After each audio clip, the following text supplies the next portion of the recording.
I had to keep re-recording this intro because I kept saying The Invincibles because of The Incredibles, but the actual name of this show is...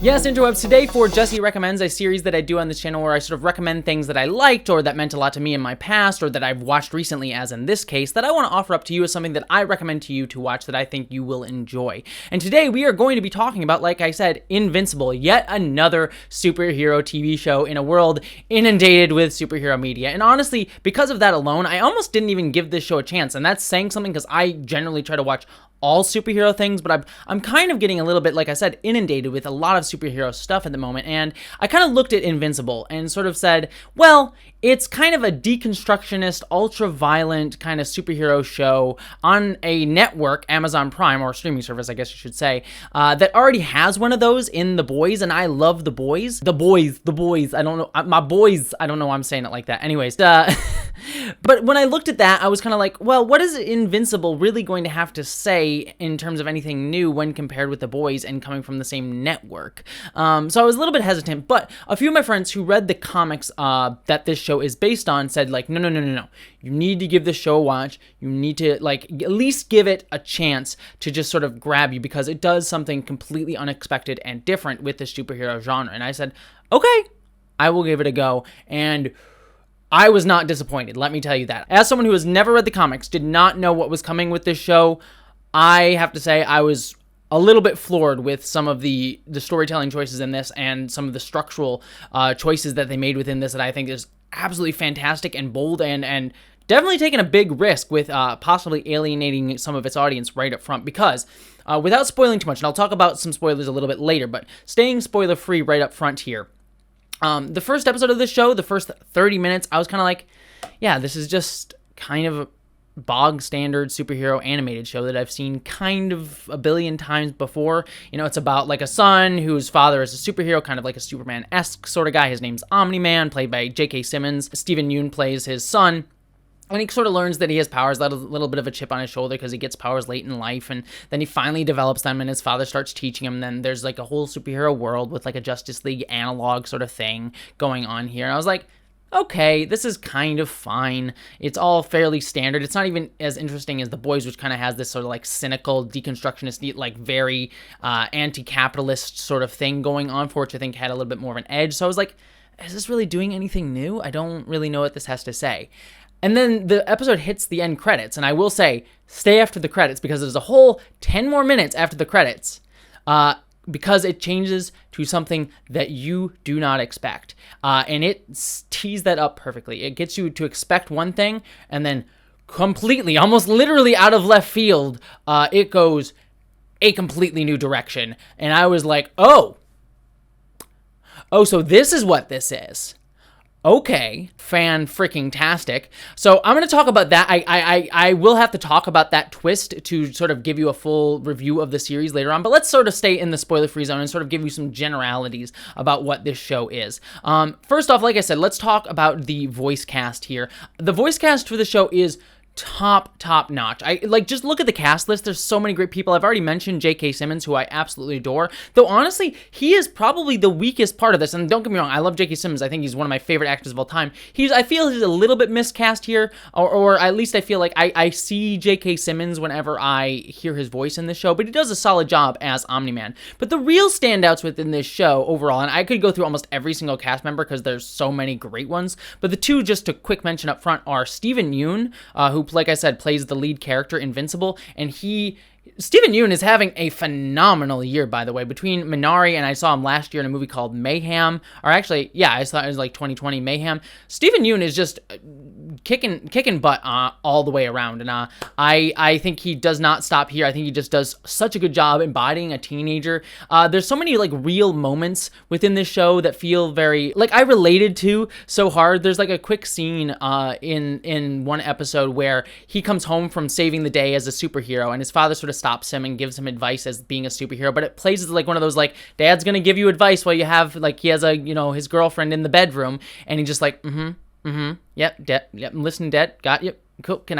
Nope, you're gonna keep giving me. Cool.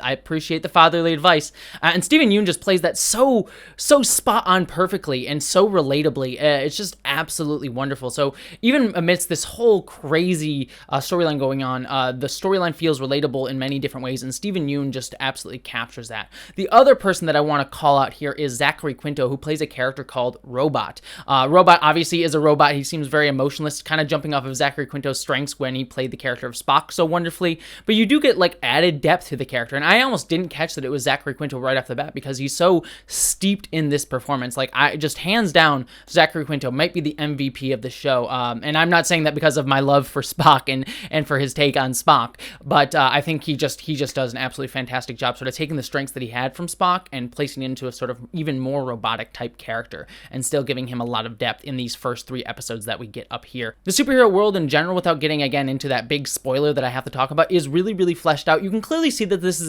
kind of similar to The Boys in a way, in that it's very much a DC Comics analog as opposed to like a Marvel analog. We have a Justice League type team.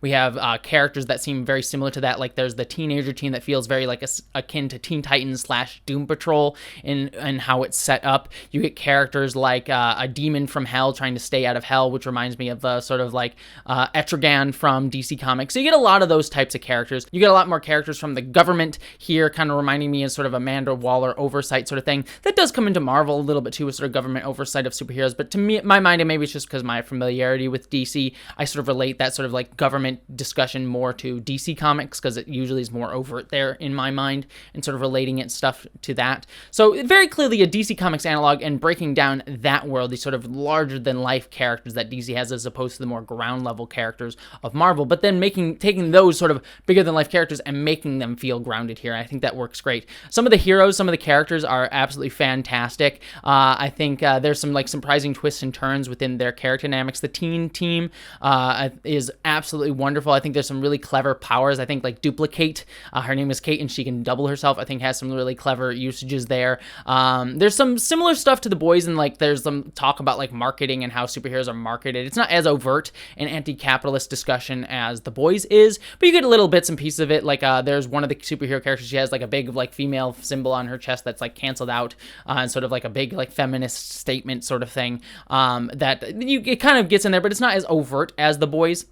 Really, this is just much more of a human tale and a very interesting mystery being set up here. And I will talk about that in just a second, but one last negative before we get into the twist part of it. The only big thing that I really dislike about the show that I'm not super interested in as much is Invincible's more everyday high school life. We get to meet a few of his high school friends in sort of his everyday life as opposed to the superhero life that he has, and they're very much kind of separate things, separate worlds. I'm curious, I'm sure it's being set up for something down the line, that these sort of high school storylines that Invincible is set in will sort of be used for something interesting, as I've sort of heard from friends through the grapevine, again, having not read the comics.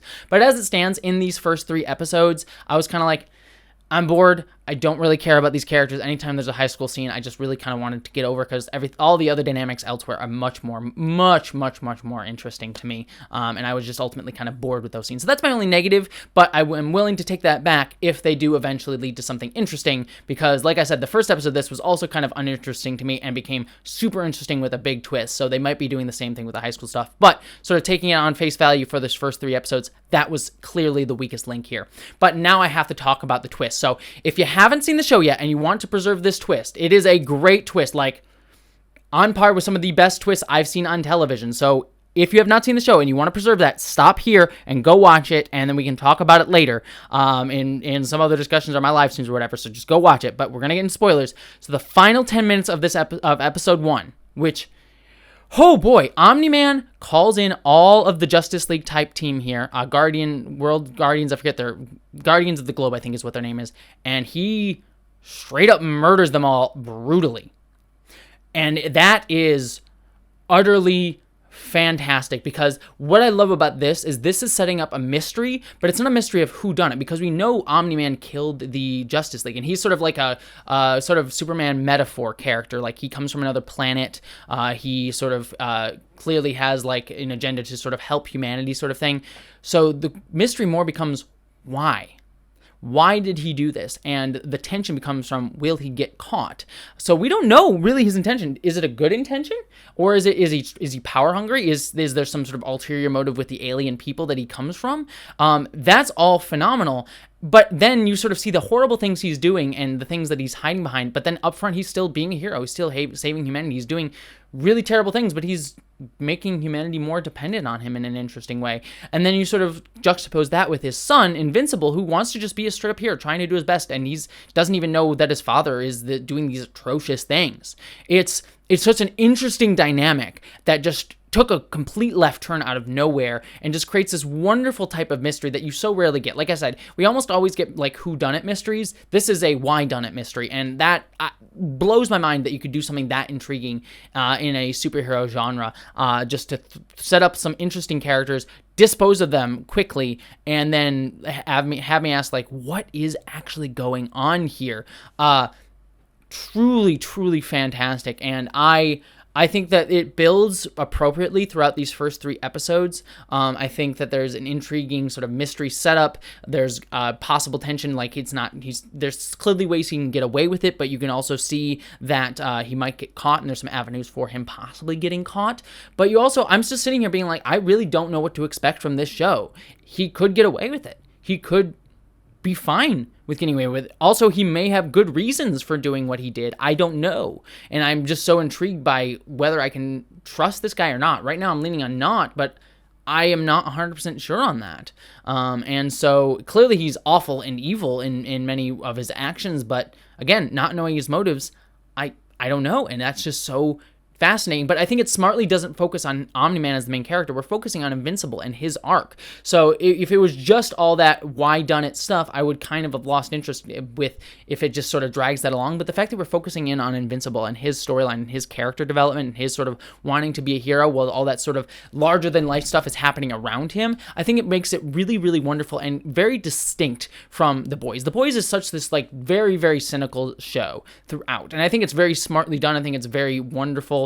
I think that that's a great show that has a really strong message that it wants to say, whereas this show feels much more like it's trying to be like, what would it be like to try and be an earnest superhero in a much more realistic type of superhero world? Like, Invincible just earnestly wants to be a good hero, wants to be a good person in a world that's like horrible and very realistic for what superheroes would be like. Whereas The Boys is cynical all the way around. The Invincible has a cynical world, but a very earnest character. And I think that differentiates it enough to make it deeply unique to me. So overall, what I can say is this, The Boys, Invincible is fan-freaking-tastic so far. I'm honestly excited to... I'm probably going to wait until I finish this season of the show just so I can preserve the twists and turns for myself. But then once the season goes and wraps up, I will probably be picking up the compendiums of this series and just be binging it, because after that first episode, I was like, full on in on this, so I'm just so excited to see where this goes.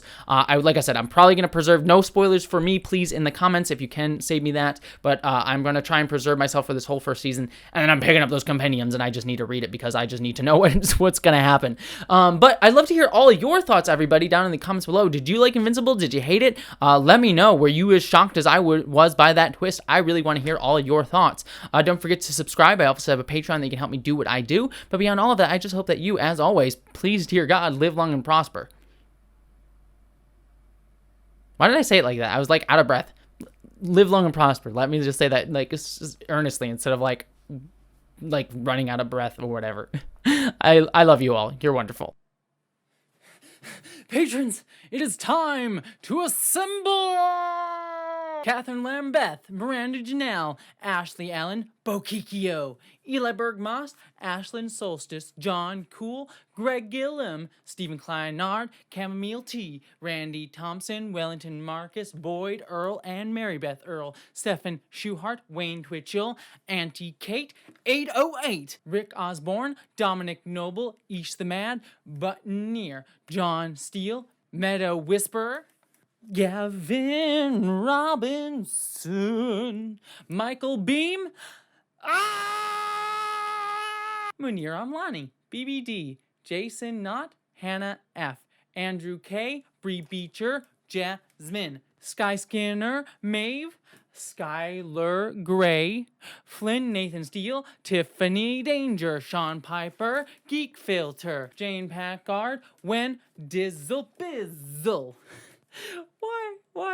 Why do I do this to myself? Sarah Bystam, James Karate, Jacob Tovar, W. Randy, Edie, Mari Neckar, Bush, Celestial Dawn, Din, Mark the Edge, Pissed and Twisted Garage, Lily, Polly Mina, Laura Demo, Lisa, Nikki Gordon, Bloomfield, Andrew, Lamaro, Zone 1 Librarian, Jenny Mabel, Michael Hardy, and finally Corey Honkanen and Vale. Done. All right, not my best patron rap, but I figured it would still be fun for you to see all my failure on screen, immortalized in every video this month. Also, I know I mixed Captain America and Superwoman.